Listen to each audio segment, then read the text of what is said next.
Last time हमने atomic hydrogen complete कर लिया था और आज हम शुरू करेंगे इंशाल्लाह ताला हम्म। आइसोटोप्स ऑफ हाइड्रोजन, और इसके बाद लास्ट टॉपिक बचेगा इस चैप्टर का जो कि बाइनरी कंपाउंड्स हैं। तो जैसे मैंने आपसे कहा था इंशाल्लाह ताला हम इस में दो इस वीक तक यानी कि कल की क्लास होगी और एक इसके बाद हमारे पास ट्यूसडे मंडे ट्यूसडे ना, तो इंशाल्लाह ताला हम इसमें ये चैप्टर जो है वो कंप्लीट कर लेंगे इंशाल्लाह ताला। और फिर हम शुरू करेंगे चैप्टर नंबर 3। चैप्टर नंबर 3 इस लिहाज से थोड़ा सा कॉम्प्लिकेटेड होगा कि उसमें इक्वेशंस जो है वो बहुत ज़्यादा है। तो अब आपने इक्वेशंस की प्रैक्टिस शुरू करनी है। केमिस्ट्री मैं बार बार कह चुका हूँ कि सेकेंड ईयर की थोड़ी सी जो है वो थोड़ी सी क्या बल्कि ज़्यादा मुश्किल केमिस्ट्री है। तो आप इस बात को श्योर शॉर्ट कीजिएगा कि जो टॉपिक्स आप पढ़ रहे हो उसे आप साथ साथ याद भी करते रहें, ताकि आपको आगे किसी किस्म की प्रॉब्लम ना हो, और एक रजिस्टर मेंटेन करते रहें ताकि आपको आगे इश्यूज ना हो। अगर फिजिकल क्लासेस शुरू हो जाती हैं तो क्लासेस शुरू हो जाएंगी एज पर शेड्यूल, और अगर नहीं भी होती हैं तो आपका कोर्स प्रॉपर चल रहा है, एग्जाम आपके टाइम पर होंगे। इस साल जो है वो प्रोमोटेड का प्रमोशन का जो है ना, जो आपको आगे कर देते हैं प्रोमोट कर देते हैं, इस साल कोई चांस नहीं है, क्योंकि बगैर पढ़े आपको प्रमोट नहीं किया जा सकता। इस बात को अच्छी तरह से ध्यान में रखिएगा। पिछले साल एक्चुअली फर्स्ट ईयर में आपने पूरे साल पढ़ा था स्कूल कॉलेजेस में, तो इस वजह से आपको आगे प्रमोट कर दिया गया। इस दफ़ा आपकी कोई क्लासेस नहीं हुई हैं, इसलिए आपको प्रमोट भी नहीं किया जा सकता। एटलीस्ट 4 to 5 मंथ्स आपने पढ़ना है तो आपको प्रमोट करेंगे। इस बात को ध्यान रखिएगा। बहुत सारे बच्चों के ध्यान में ये है कि सेशन एंड हो रहा है तो शायद हमें इस साल भी आगे भेज दिया जाए, प्रमोट कर दिया जाए, बट ऐसा पॉसिबल नहीं है। इसको ध्यान में रखना बेटा। चलिए हम शुरू करते हैं। आइसोटोप्स ऑफ हाइड्रोजन के आइसोटोप्स क्या हैं, यकीनन आपको पता होगा। आइसोटोप्स की दो डेफिनेशंस है, देखिएगा। पहले हम आते हैं आइसोटोप्स पर कि atoms of the same elements having same atomic number but different mass number are called isotopes, और atoms that have same number of protons and electrons but different number of neutrons are called isotopes। देखिए, जितने भी element हैं उनको हम describe करते हैं उनके एटॉमिक नंबर से और उनके एटॉमिक मास से। अगर जो एटॉमिक नंबर होता है वो होता है number of protons in an atom, इसलिए एटॉमिक नंबर को हम प्रोटॉन नंबर भी कहते हैं। एटॉमिक नंबर होता है number of protons in an atom, इसलिए एटॉमिक नंबर को हम प्रोटॉन नंबर भी कहते हैं। लेकिन अगर कोई एटम है जिसमें कोई चार्ज नहीं है तो उसमें जितने प्रोटॉन्स होते हैं इतने ही इलेक्ट्रॉन्स होते हैं। लेकिन एक्चुअल जो एटॉमिक नंबर की बात होगी तो एटॉमिक नंबर के माने होंगे नंबर ऑफ प्रोटॉन्स। जितने प्रोटॉन्स हम्म। होंगे वो एटॉमिक नंबर होगा। तो में जो एटॉमिक नंबर दिया जाता है कि फर्ज कर लें कि सोडियम का एटॉमिक नंबर 11 है, इट्स मीन दैट सोडियम के अंदर जो है वो 11 प्रोटॉन्स हैं। कैल्शियम का एटॉमिक नंबर 20 है तो कैल्शियम में 20 प्रोटॉन्स होंगे। एक होता है एटॉमिक मास। एटॉमिक मास हम कहते हैं सम ऑफ प्रोटॉन्स एंड न्यूट्रॉन्स। किसी भी एटम में प्रोटॉन्स और न्यूट्रॉन्स की जो मजमूई तादाद होती है, टोटल प्लस कर दें आप प्रोटॉन न्यूट्रॉन्स को, तो उसे हम नाम देते हैं एटॉमिक मास का। बहुत सारे ऐसे एलिमेंट्स हैं जिनका एटॉमिक नंबर जो है वो सेम होता है बट एटॉमिक मासेस डिफरेंट होते हैं, इसे हम कहते हैं आइसोटोप्स। लिहाजा ऐसे तमाम elements, atoms of same elements, वो सेम एलिमेंट्स होते हैं, उनका एटॉमिक नंबर सेम होगा बट एटॉमिक मासेस डिफरेंट होंगे, तो उसे हम नाम देंगे आइसोटोप्स का। अब एटॉमिक नंबर के माने होते हैं नंबर ऑफ प्रोटॉन्स। जब एटॉमिक नंबर सेम है तो नंबर ऑफ प्रोटॉन्स भी सेम होंगे, और अगर वो एटम है तो उसके नंबर ऑफ इलेक्ट्रॉन्स भी सेम होंगे। सही। एटॉमिक नंबर के बारे क्या होंगे, number of protons. Atomic mass के बारे क्या होंगे, प्रोटॉन्स प्लस न्यूट्रॉन्स, दोनों को प्लस कर देंगे तो एटॉमिक मास आ जाएगा। अब डेफिनेशन देखिएगा कि atoms of the same elements having same atomic number but different mass number, या atomic masses एक ही बात है। एटॉमिक नंबर सेम है, एटॉमिक नंबर सेम होने के माने ये होंगे कि उसके पास अगर 4 एटम्स हैं, 5 एटम्स हैं, उनके atomic number same, it's mean that कि उनके जो नंबर ऑफ प्रोटॉन्स हैं वो सेम है, उनके जो नंबर ऑफ प्रोटॉन्स हैं वो सेम है, ठीक है ना। लेकिन जब नंबर ऑफ प्रोटॉन सेम है और वो एटम्स हैं, तो इसके माने क्या है कि एक्चुअली उनके पास इलेक्ट्रॉन भी सेम होंगे। तो अब डिफरेंट एटॉमिक मासेस, अब मास नंबर के माने क्या होंगे कि उनके अंदर न्यूट्रॉन्स के अंदर जो है वो चेंज आ रहा है। लिहाजा हम ये कह सकते हैं कि अगर आपको सेकंड डेफिनेशन क्या होगी कि atoms that have same number of protons and electron, अगर एटम्स हैं तो प्रोटॉन इलेक्ट्रॉन सेम हो जाएंगे। अब मास नंबर क्यों चेंज होगा? Due to the change in neutron. तो ऐसे एटम्स जिनके इलेक्ट्रॉन्स प्रोटॉन सेम होते हैं बट न्यूट्रॉन्स डिफरेंट होंगे, उसे हम नाम देंगे आइसोटोप्स का।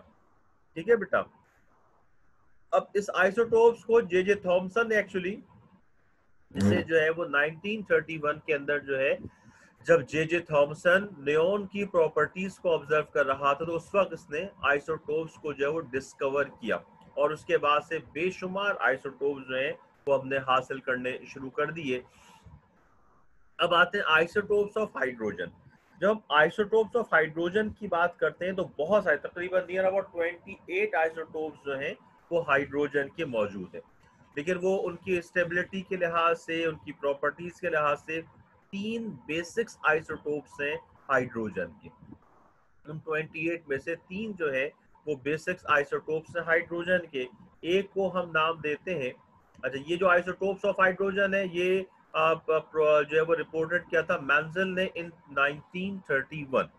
And there are three isotopes of hydrogen, namely के एक्चुअल जो आइसोटोप्स हैं डिफरेंट एटम्स के एलिमेंट्स के आइसोटोप्स उसे डिस्कवर्ड किया था जे जे थॉमसन ने 1931 में। 1931 में ही मेंजल ने हाइड्रोजन के आइसोटोप डिस्कवर किए, जिसमें से एक को हम कहते हैं प्रोटियम, एक का नाम है ड्यूटेरियम, एक का नाम जो है वो ट्रीटियम या इसको ट्राइटियम भी कहा जाता है। तीन ये मेजर हैं। बाद में आने वाले वक्तों में 28 आइसोटोप्स जो है वो डिस्कवर्ड हो गया, लेकिन तीन मेजर है। आपसे जो क्वेश्चंस पूछे जाएंगे वो इन तीन से रिलेटेड आएंगे। लेकिन ये छोटे छोटे क्वेश्चंस हैं, और ऐसे पार्ट्स क्या होते हैं कि ऐसे पार्ट जो है वो एक नंबर में भी आ सकता है, दो नंबर में भी आ सकते हैं, तीन नंबर में भी आ सकते हैं, और चार नंबर के अंदर भी ये पार्ट पूछा जा सकता है। अगर ये पूरा आ जाए, state can explain the isotopes of hydrogen, तो जो भी हम डिटेल बता रहे हैं ये सारी आप डिटेल लिखिएगा, ये 4 मार्क्स का होगा। एक दफा ऐसा भी आया था, draw the isotopes of hydrogen, एक नंबर का, बल्कि 1.5 मार्क्स का था, draw the isotopes of hydrogen. उसमें सिर्फ, जब आखिर में भी आपको डायग्राम बताऊंगा मैं, तो आपने सिर्फ डायग्राम ड्रॉ करनी थी। जो बार बार मैं एक बात आपको समझाता हूँ, और उसमें बच्चों ने क्या किया था, जब याद है draw the isotopes of hydrogen, तो बच्चों ने पूरी डिटेल लिख के और आखिर में डायग्राम बनाई, और कुछ बच्चों ने पूरी डिटेल लिख दी लेकिन डायग्राम नहीं बनाई। तो वो जो क्वेश्चन था वो डायग्राम के ही मार्क्स थे। जिन्होंने पूरी आइसोटोप्स, अभी हम आगे डिस्कस करेंगे, प्रोटियम, ड्यूटेरियम और ट्राइटियम पूरा लिखा और डायग्राम नहीं बनाई, तो उनको कोई नंबर नहीं मिलेगा।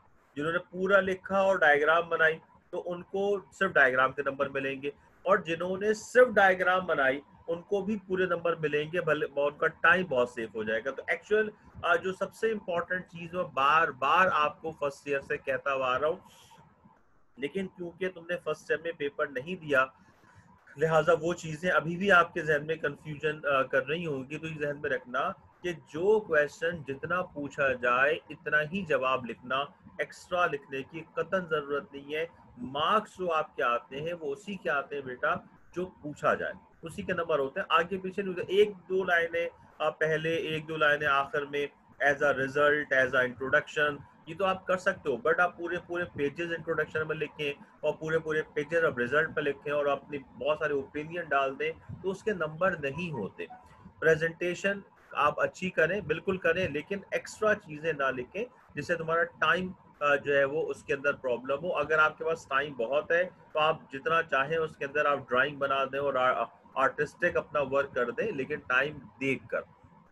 बात बच्चे शुरू में बहुत अच्छा काम करते हैं लेकिन उसके बाद में टाइम नहीं बचता और कोई पार्ट रह जाता है। तो पहला इम्पोर्टेंट जो आपका जो मकसद होना चाहिए, एम होना चाहिए कि आपने पेपर पूरा करना है, पूरा 85 मार्क्स का पेपर करोगे भाई तो 85 मार्क्स के पेपर में 85 में से नंबर मिलेंगे। आपने 75 का एक्स्ट्रा ऑर्डिनरी पेपर कर दिया तो मैक्सिमम मार्क्स 75 ही आएंगे, इससे ऊपर नहीं आएंगे, बिकॉज तुमने अटेम्प्ट ही नहीं किया हुआ। तो पहला जो आपका एम है वो पेपर कंप्लीट करने का, और इसके लिए टाइम बहुत इंपॉर्टेंट है।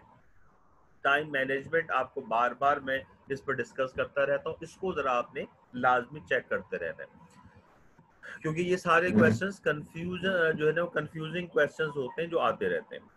अच्छा, अब ये तीन हमारे पास आइसोटोप्स हैं बेटा, एक प्रोटियम है, एक ड्यूटेरियम है, और एक जो है हमारे पास वो है ट्राइटियम। अच्छा, अब हम आते हैं जनाब कि प्रोटियम क्या होता है। प्रोटियम है, it is the most abundant natural and stable isotopes of hydrogen denoted by 1H1। देखिए ये नीचे नंबर लिखा हुआ है ना बेटा, इसको जरा पहले आप क्लियर कर लें। जो नीचे नंबर लिखा हुआ है, जो नीचे नंबर लिखा हुआ है यहाँ पे, इसको जरा देखिएगा कि ये जो नीचे नंबर आपके पास लिखा हुआ है, ये जो नंबर आपके पास है, ये नंबर जो है ना, ये नंबर, ये एटॉमिक नंबर कहलाता है, ये एटॉमिक नंबर कहलाता है, ठीक है। और ये ऊपर जो नंबर है ये होगा एटॉमिक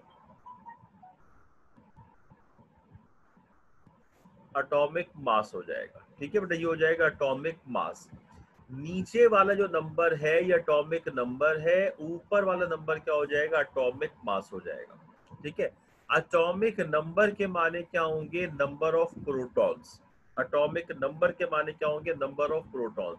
एटॉमिक मास के माने क्या होंगे, number of protons plus neutrons. शायद आपके जहन में ये चीज हो, मैंने फर्स्ट टाइम में तो आई थिंक सो मैंने कराई थी इसको, चैप्टर 3 में। एक चीज आप और देख लें बेटा कि आपने क्या करना है कि एटॉमिक नंबर जो है, एटॉमिक नंबर जो है इसको हम शो करते हैं जेड से, यहाँ देख लेते हैं। तो अगर आपको न्यूट्रॉन निकालना है तो न्यूट्रॉन किसके बराबर हो जाएगा, ये हो जाएगा ए माइनस जेड। ऊपर वाला नंबर जो है, ये वाला नंबर जो है, ये होता है बेटा ये क्या होता है, ये होता है ए, और नीचे वाला होता है जेड। ए में से जेड को माइनस करोगे तो तुम्हारे पास क्या आ जाएगा, नंबर ऑफ न्यूट्रॉन आ जाएगा। ए में से जेड को माइनस करोगे तो नंबर ऑफ न्यूट्रॉन आ जाएगा। अब जरा देखें कि यहाँ पर ए की वैल्यू भी 1 है और z की वैल्यू भी 1 है, तो 1 में से 1 माइनस करोगे तो न्यूट्रॉन कितने आ जाएंगे, 0। तो हम इसे ये भी कह सकते हैं, हम ये भी कह सकते हैं कि the isotopes of hydrogen, the isotopes of hydrogen containing one proton and one electron is called protium. एक ऐसा आइसोटोप हाइड्रोजन का जिसमें एक प्रोटॉन और एक इलेक्ट्रॉन हो, कोई न्यूट्रॉन ना हो, उसे हम नाम क्या देंगे, उसे हम नाम देंगे प्रोटियम का, ठीक है बेटा। तो और या जिसको हम क्या से किसे शो करेंगे, 1H1 से इसको शो किया जाएगा। तो एक ऐसे आइसोटोप को जिसमें एक इलेक्ट्रॉन एक प्रोटॉन हो, 0 न्यूट्रॉन, उसे हम नाम देंगे प्रोटियम का। या भी कह सकते हैं कि the isotope of hydrogen having atomic number 1 and atomic mass 1 is called protium. अगर डेफिनेशन आ जाए, अगर आ जाए डिफाइन प्रोटियम, अगर डिफाइन प्रोटियम आ जाए तो फिर आप क्या लिखेंगे, the isotope of hydrogen having atomic number 1, atomic mass 1 is called protium, where the isotope of hydrogen containing one electron and one proton is called protium। इसको हम 1H1 से शो करते हैं और ये मोस्ट अबंडेंट और स्टेबल जो है वो आइसोटोप होता है। It contains one proton and one electron only, यही इसकी डेफिनेशन हो जाएगी, ठीक है। Isotope of hydrogen containing one electron and one proton is called protium. या isotope of hydrogen having atomic number 1 and atomic mass 1 is called protium. ये दो जो लिखे हैं, पॉइंट नंबर 2 और पॉइंट नंबर 3, ये दोनों पॉइंट्स जो हैं वो प्रोटियम की डेफिनेशन अगर आती है तो आप उसके डेफिनेशन में दोनों पॉइंट्स लिख सकते हैं। कि ऐसा आइसोटोप जिसका एटॉमिक नंबर 1 मास नंबर 1 हो, या the isotope containing 1 proton and 1 electron is called protium. Protium exists 99.98% in free hydrogen or its compound. देखें कि बहुत सारे जो है वो आइसोटोप्स होते हैं. जैसे कि अब एक यहाँ पे एक और बात मैं वाजे कर दूं कि आइसोटोप्स बहुत सारे होते हैं. जैसे मैं आपको इसकी मिसाल दूं, ऑक्सीजन की अगर मिसाल ले बेटा, ऑक्सीजन, तो ऑक्सीजन एक होता है O815 होता है बेटा, एक O816 होता है और एक O817. ये ऑक्सीजन के आइसोटोप्स होते हैं. इसमें से जो एटम हमें सबसे ज्यादा परसेंटेज में मिलता है इन नेचर, कि हम ज्यादा परसेंटेज में, ज्यादा रेशियो में जो एटम हम ऑब्टेन कर लेते हैं उसे मेजर एटम कहा जाता है. और बाकी जो रिमेनिंग है वो रिमेनिंग जो है वो कहलाते हैं आइसोटोप्स. जैसे कि O816 जो है ये सबसे ज्यादा परसेंटेज जो हमें ऑक्सीजन की मिलती है वो O816.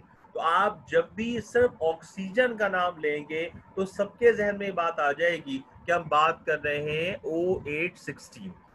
और बाकी जो O815 और O817 है ये आइसोटोप्स ऑफ ऑक्सीजन कहलाएंगे. जितने भी आइसोटोप्स अब तक हासिल किए गए हैं, मुख्तलिफ एलिमेंट्स के जितने भी आइसोटोप्स हासिल किए गए हैं, उसमें से एक एलिमेंट मेजर होता है. मेजर के माने जो सबसे ज्यादा परसेंटेज जिसकी हमें मिल रही हो उसे हम मेजर सपोज कर लेते हैं, और जो रिमेनिंग होते हैं वो आइसोटोप्स कहलाते हैं. हाइड्रोजन वाहिद एलिमेंट है, याद रखना, हाइड्रोजन वाहिद एलिमेंट है जिसके आइसोटोप्स को अलग अलग नाम दिए गए. वो भी 3 मेजर आइसोटोप्स को नाम दिए गए, प्रोटियम, ड्यूटेरियम और ट्राइटियम. इसके अलावा जितने भी एलिमेंट्स हैं उनमें से हर एलिमेंट का कोई ना कोई आइसोटोप होगा. तो जो मेजर अमाउंट में हमें एलिमेंट मिलता है हम उसे तो कहते हैं कि ये हमारा एक्चुअल एलिमेंट हो गया, और जो इसके अलावा होते हैं उसको हम नाम देते हैं आइसोटोप्स का, उसे नाम दिया जाता है. सिर्फ हाइड्रोजन वाहिद एलिमेंट है जिसके हमें आइसोटोप्स के हमने नाम लिखे हुए, बाकी तमाम एलिमेंट्स का आइसोटोप्स को सिर्फ और सिर्फ आइसोटोप्स ही कहा जाता है.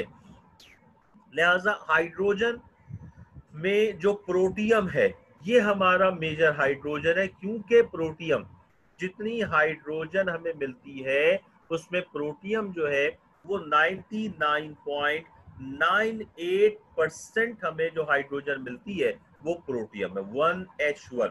तो जो मेजर हम कहते हैं कि जनाब हम जो हाइड्रोजन का वर्ड इस्तेमाल करेंगे तो हाइड्रोजन के माने आपके जहन में क्या होगा कि एक्चुअली हम किसकी बात कर रहे हैं, हम बात कर रहे हैं प्रोटियम की.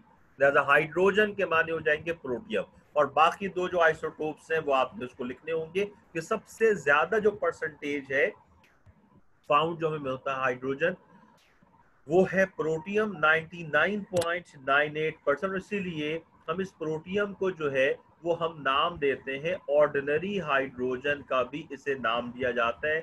यहाँ पर मैं एक चीज जरा एक्स्ट्रा आपको बता दूं बेटा, एक एक्स्ट्रा चीज मैं आपको बता दूं ताकि आप इसमें आपके जहन में रहे कि यहाँ देखिएगा कि यहाँ पर जो है इसको एक थोड़ा सा मैं इजाफा इसमें कर देता हूँ कि इसे हम कहते हैं ऑर्डिनरी हाइड्रोजन. यहाँ लिख देता हूँ मैं, इसे हम कहते हैं ऑर्डिनरी हाइड्रोजन. इसे ऑर्डिनरी हाइड्रोजन भी कहा जाता है. इसके माने हाइड्रोजन यानी कि हमारे पास जो हाइड्रोजन है वो प्रोटियम है, और इससे बनने वाले पानी का नाम क्या होगा, ऑर्डिनरी वाटर H2O. इसका मास क्या आ जाएगा बेटा, 2 × 1, क्योंकि इस हाइड्रोजन का एटॉमिक मास 1 है, और प्लस क्या आ जाएगा 1 × 16, तो क्या हो जाएगा 2 + 16 और क्या आ जाएगा 18.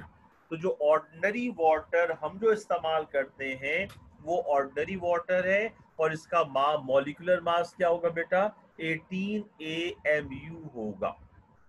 सही। तो उसमें आप एक दो चीजें ऐड कर सकते हैं कि नंबर 5 क्या हो जाएगा कि it is also known as ordinary hydrogen, और नंबर 6 क्या हो जाएगा कि the water form by ordinary hydrogen is called ordinary water and it has molecular mass 18 AMU। इसमें एक छोटी सी एक रीजन जो है वो एक दफा आ चुकी है, वो आगे जाके मैं अभी आपको बताता हूँ। लिहाजा जो प्रोटियम है इससे जो वाटर बनेगा वो ऑर्डिनरी वाटर होगा, और ऑर्डिनरी वाटर का जो मास होगा वो क्या हो जाएगा, वो 18 AMU होगा। ठीक है बेटा। अब इसके बाद हम आते हैं दूसरा जो हमारे पास है ड्यूटेरियम है। ड्यूटेरियम क्या हो जाएगा, it is an stable and natural existing form of hydrogen. It is called heavy hydrogen denoted by 1H2। इससे हम 1H2 से शो करते हैं, और इसे हैवी हाइड्रोजन भी कहा जाता है। और इसके जरिए जो वाटर फॉर्म होगा उसे हम नाम देंगे हैवी वाटर। लिहाजा एक रीजन ये आई थी कि why heavy water is called heavy water, why heavy water is called heavy water, वो भी आपको मैं जवाब देता हूँ। तो अब अगर आपसे कहा जाए कि आप ड्यूटेरियम को डिफाइन करें, जैसे मैंने कहा था प्रोटियम को कैसे डिफाइन करोगे कि isotope of hydrogen containing 1 electron 1 proton is called protium, और isotope of hydrogen having atomic number 1 atomic mass 1 is called protium. लेकिन ड्यूटेरियम को डिफाइन कैसे करोगे बेटा, यहाँ देखो कि इसके पास 2 एटॉमिक मास 2 एटॉमिक नंबर 1, 2 में से 1 माइनस करोगे तो 1 आ जाएगा, तो न्यूट्रॉन कितने बचेंगे, 1। लिहाजा the isotope of hydrogen having 1 electron, 1 proton and 1 neutron is called deuterium। ऐसा आइसोटोप जिसमें एक इलेक्ट्रॉन, एक प्रोटॉन और एक न्यूट्रॉन हो उसे हम नाम देते हैं ड्यूटेरियम का। या isotope of hydrogen having atomic number 1 and atomic mass 2 is called deuterium। इसे हैवी हाइड्रोजन भी कहा जाता है। ठीक है बेटा। The isotope of hydrogen was discovered by Mansell and Bridge in 1931, which was later spectroscopically recognized by Urey। ये मैंसेल और ब्रिज ने ऑब्टेन किया था, और यूरे ने इसे रिकग्नाइज किया कि जनाब ये आइसोटोप जो है वो मौजूद है। ये जो नंबर 3rd पॉइंट है तुम्हारे बुक में मेंशन नहीं है, ये एडिशन आपको बताया गया कि इसको यूरे ने रिकग्नाइज किया, मैंसेल ब्रिज ने 1931 में इसको डिस्कवर किया। It contains 1 proton 1 neutron and 1 electron. ये बात आपको कह दी, डेफिनेशन हो जाएगा आइसोटोप का। Atomic number 1 but atom mass number is 2। ये जो नंबर 4 और नंबर 5 पॉइंट्स हैं ये इसकी डेफिनेशन हो जाएगी। अगर आपसे कहा जाता है डिफाइन आइसोटोप्स, डिफाइन ड्यूटेरियम, तो आप ड्यूटेरियम को कैसे डिफाइन करेंगे कि the isotope of hydrogen having 1 proton 1 neutron and 1 electron is called deuterium, और the isotope of hydrogen having 1 atomic number 1 atomic mass 2 या mass number 2 is called deuterium. सही है बेटा। इसके बाद देखें कि it is about 0.02% in the free hydrogen और its compound that is the ratio 1:15,000, यानी ये एक बहुत रेयर अमाउंट में मिलता है। ये 1:15,000 के रेशियो से हमें ड्यूटेरियम जो है वो मिलता है। 1:15,000 के क्या माने होंगे बेटा, 1:15,000 के क्या माने होंगे कि एक्चुअली अगर हमें 15,000 हमें हाइड्रोजन एटम्स कहीं से मिलते हैं, तो ये प्रोबेबिलिटी होती है कि उन 15,000 में से एक एटम जो है वो ड्यूटेरियम का हो। 15,000 में से एक एटम जो ड्यूटेरियम का हो। लिहाजा इसकी जो मिलने का चांसेस है वो 0.02% होते हैं। यानी 100 अगर हाइड्रोजन प्रोटियम मिलेगा तो उसमें तो 0.02% चांसेस होते हैं कि वहां पर ड्यूटेरियम मौजूद हो। इसलिए ड्यूटेरियम जो है वो एक्सपेंसिव होता है क्योंकि उसका अमाउंट कम है। It can be obtained by the action of heavy water with sodium metal, इसको हम हैवी वाटर के साथ भी ऑब्टेन कर सकते हैं। ये पॉइंट आप चाहें तो ना याद रखें, क्योंकि हैवी वाटर भी actually it can be obtained by action of heavy water with sodium metal, लेकिन हैवी वाटर भी ड्यूटेरियम का होगा। Deuterium oxide is used as moderate in atomic reactor. Deuterium also used in fusion reaction. Deuterium को हम moderator के तौर पर इस्तेमाल करते हैं एटॉमिक रिएक्टर में। ये बात मैं आपको बताता हूँ। इससे पहले एक छोटा सा पॉइंट आप देख लें कि जो जनाब हम बात कर रहे हैं, हम बात कर रहे हैं किसकी, हैवी वाटर की। हैवी वाटर का यहाँ देख लीजिएगा, हैवी वाटर का जो फॉर्मूला होता है बेटा, हैवी वाटर, ये जरा देखिएगा, हैवी वाटर का जो फॉर्मूला है वो होता है D2O। अब इसका मास क्या, ड्यूटेरियम का मास क्या आ गया, देखिए यहाँ लिखा हुआ है ड्यूटेरियम का जो मास है वो क्या है, 2 है। तो क्या आ जाएगा, एटम कितने, 2 मल्टीप्लाइड बाय 2 प्लस 1 इंटू 16, तो क्या आ जाएगा 4 प्लस 16 क्या आ गया 20। तो हैवी वाटर का जो मॉलिक्यूलर मास है वो 20 AMU है, और ऑर्डिनरी वाटर का जो मॉलिक्यूलर मास है वो 20 AMU है। जो एक दफा ये रीजन आई थी कि why heavy water is called heavy water, तो ये रीजन के आंसर में आपको 2 पॉइंट्स लिखने हैं कि ordinary water having formula H2O and molecular mass 18, but the heavy water having formula D2O and molecular mass 20। तो because heavy water having molecular mass 20, that's why heavy water is called heavy water। कि ordinary water का molecular mass 18 होता है, heavy water का molecular mass 20 होता है, इसलिए इसे heavy water कहा जाता है।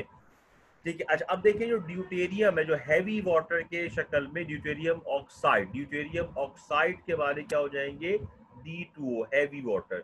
ड्यूटेरियम ऑक्साइड के माने होंगे हैवी वाटर। लिहाजा इस हैवी वाटर को हम इस्तेमाल करते हैं न्यूक्लियर रिएक्टर में। न्यूक्लियर रिएक्शंस जो हैं, या फिजिक्स में डिटेल से पढ़ेंगे, और आपने शायद कुछ मैट्रिक में पढ़ा हो कि न्यूक्लियर रिएक्शन में जब हम एक रेडियो एक्टिव एलिमेंट पर न्यूट्रॉन्स को हिट करते हैं, तो जैसे ही न्यूट्रॉन्स को हिट किया जाता है वो रेडियो एक्टिव एलिमेंट जो है वो ब्रेक होना शुरू हो जाता है। इस प्रोसेस को हम फिजन रिएक्शन का नाम देते हैं, और वो एक बड़ा एलिमेंट या रेडियो एक्टिव एलिमेंट ब्रेक होकर छोटे छोटे एटम्स के अंदर वो ब्रेक हो रहा होता है, और इस दौरान ह्यूज अमाउंट में एनर्जी रिलीज होती है। और जो एनर्जी रिलीज होती है, इस एनर्जी को अगर आप पॉजिटिवली इस्तेमाल करते हैं तो उस एनर्जी के जरिए हम इलेक्ट्रिसिटी जनरेट कर सकते हैं। इतनी ह्यूज अमाउंट में एनर्जी होती है कि उसे हम टरबाइन जो है वो जनरेटर का रन कर सकते हैं ह्यूज अमाउंट में एनर्जी के जरिए।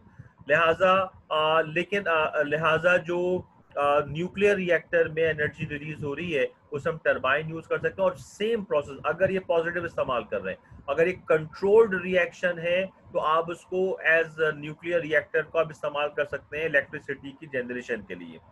अगर यही रिएक्टर अनकंट्रोल्ड हो जाए तो ये बेसिकली एटॉमिक बॉम्ब है। जो एटॉमिक बॉम्ब आप सुनते हैं आजकल, वैसे ही बड़ा इसका जिक्र रहता है टेलीविजन पर, तो एटॉमिक बॉम्ब जो है इसको आप न्यूक्लियर पावर कह रहे हैं, तो atomic bomb basically uncontrolled nuclear reactions होते हैं, और जो एक दफा एक्सपेंड हो जाए तो फिर रुकते नहीं, क्योंकि जब तक उसके अंदर आइसोटोप्स मौजूद हैं वो रेडिएशंस इसमें अल्फा बीटा गैमा रेज उसमें से इमिट हो रही होती हैं। 1945 पर जापान पर एटॉमिक बॉम्ब गिराया गया था, और आज भी उसके असरात जो है वो जापान में मौजूद हैं, हिरोशिमा और नागासाकी पर।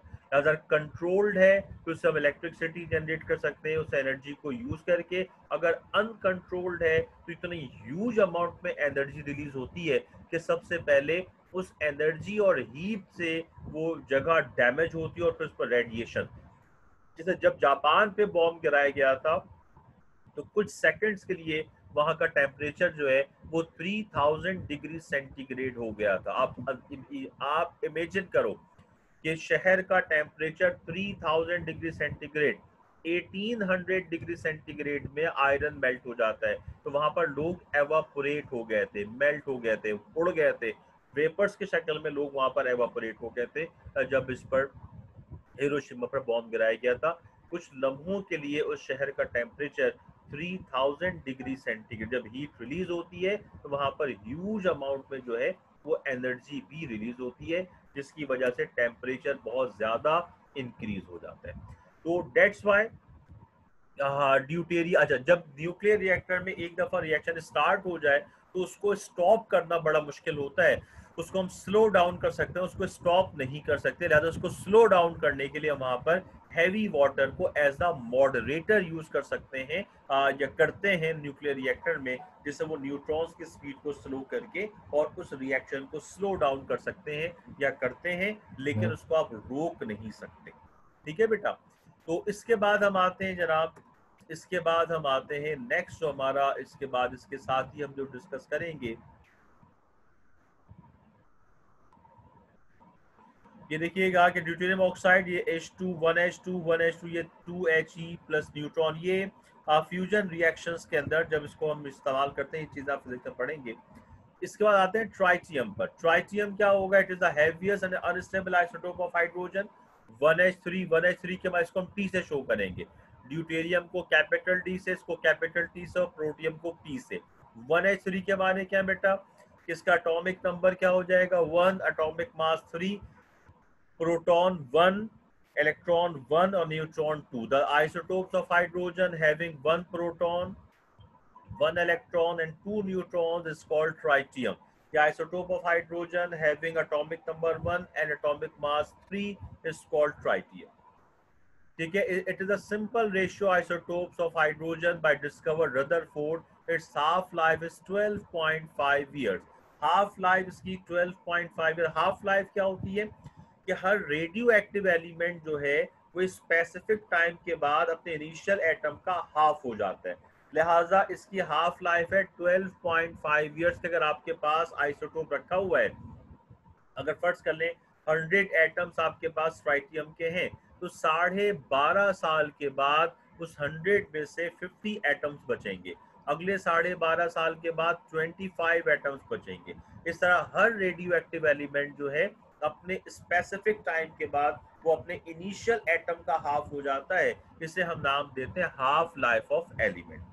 तो इसकी हाफ लाइफ 12.5 ईयर्स है। ये एमसीक्यूज में आ सकता है बेटा। बाकी वही चीज आ गई, it contains 1 proton and 2 neutrons. Its atomic number is 1, but atomic mass is mass number is 3. It has 1 part of 10-15 parts of ordinary hydrogen. ये 10⁻15% इसका रेशियो होता है of ordinary hydrogen से। It can be prepared by the bombardment of deuterium on beryllium. जब हम deuterium को ब्रेलियम के ऊपर हिट करते हैं तो हम ऑब्टेन कर लेते हैं, ट्राइटियम ऑब्टेन कर लेते हैं।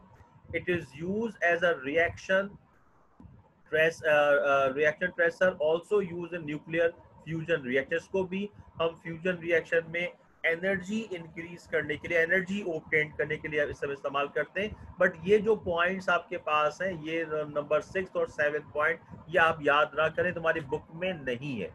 ठीक है। इसकी जो रेशियो है वो 10⁻, ये -15% है बेटा, ये प्लस नहीं है, बल्कि ये जो है -15% इसका रेशियो है मिलने का। क्या 10⁻⁻15% चांसेस होते हैं ट्राइटियम के पाए जाने के, यानी कि बहुत कम, बहुत रेयर ये होता है। और ये इसका रेडियो आइसोटोप्स कहलाता है। हाइड्रोजन का जो रेडियो आइसोटोप्स होता है, कि ऐसा आइसोटोप जिसमें से रेडिएशन इमिट होती हैं, वो ट्राइटियम है। तो ट्राइटियम जो है वो हाइड्रोजन का रेडियो आइसोटोप्स है, और इसकी हाफ लाइफ जो है वो 12.5 ईयर्स होती है। इसकी हाफ लाइफ क्या होगी? 12.5 ईयर्स होगी। और ये हाइड्रोजन का रेडियो आइसोटोप्स है। अब ये देखें, ये डायग्राम बनी हुई बेटा, ये प्रोटियम, ड्यूटेरियम और ट्राइटियम। अगर ये आ जाए कि draw the isotopes of hydrogen, तो हम ऐसे ड्रॉ करेंगे। सबसे ज्यादा अमाउंट में हमें क्या मिलेगा? प्रोटियम 99.985%। इसके बाद जनाब ये ड्यूटेरियम 0.015% और ट्राइटियम हमें मिलता है 10⁻⁻15%। यानी आप इससे पहले 15 जीरो लगा दें पॉइंट के बाद तो आप इतने परसेंट चांसेस होते हैं ट्राइटियम मिलने के। और ट्राइटियम जो है वो रेडियो आइसोटोप्स है। रेडियो एक्टिव एलिमेंट और रेडियो आइसोटोप्स में क्या फर्क होगा कि रेडियो एक्टिव एलिमेंट्स में से भी रेडिएशन इमिट होंगी, बट उनका जो एटॉमिक मास होगा वो ग्रेटर देन 82 होगा। रेडियो आइसोटोप्स में से भी अल्फा बीटा गैमा या कोई एक या तीनों रेडिएशन एमिट होती हैं, लेकिन इसका जो नंबर होता है वो बहुत कम होता है। तो अगर 82 से कम नंबर है एटॉमिक नंबर और वो रेडिएशन को एमिट करेगा तो वो रेडियो आइसोटोप्स कहलाएगा।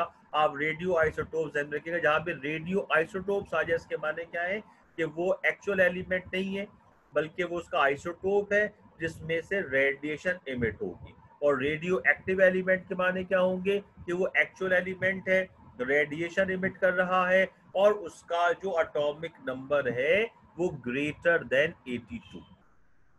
ठीक है बेटा। तो अगर सिर्फ आ जाए कि draw the isotopes of hydrogen, तो आपको तीनों इस तरह से ड्रॉ करने हैं, तीन इस तरह से आप लिख दीजिएगा। ये आइसोटोप्स ऑफ हाइड्रोजन को आपने ड्रॉ करने हैं। ठीक है बेटा। इस तरह आज हमारा टॉपिक आइसोटोप्स का जो है वो कंप्लीट हो गया बेटा। अब इंशाल्लाह ताला हम कल से मंडे की क्लास से हम शुरू करेंगे हाइड्राइड्स और मोस्ट प्रॉब्ली के ट्यूसडे या कमिंग वीक में हो जाए, जो मैंने आपसे कहा था मिड तक पढ़ लेंगे। तो मोस्ट प्रॉब्ली कि हम ट्यूसडे को कोशिश करेंगे कि हाइड्राइड्स हम कंप्लीट कर सकें और इंशाल्लाह ताला मोस्ट प्रॉब्ली इंशाल्लाह ताला ट्यूसडे को हमारा चैप्टर नंबर 2 कंप्लीट हो जाएगा। और फिर मैं वही कह रहा हूँ कि आप साथ साथ पढ़ते रहें, याद करते रहें बेटा। क्योंकि टेस्ट मैंने कोशिश की थी टेस्ट लेने की, लेकिन उसमें आपकी कॉपीज 2-2 दिन के बाद आई हैं, तो फिर उसके बाद मेरी हिम्मत नहीं हुई। तो फिर वो टेस्ट का कॉन्सेप्ट ही खत्म हो जाता है। अगर आप उसी दिन सारे बच्चे कॉपीज पहुंचा देते तो बेहतर होता। तो वो टेस्ट का फिर कॉन्सेप्ट रहता नहीं है। मैं 2 दिन के बाद 3 दिन के बाद भी आपकी कॉपीज मेरे पास आई हैं।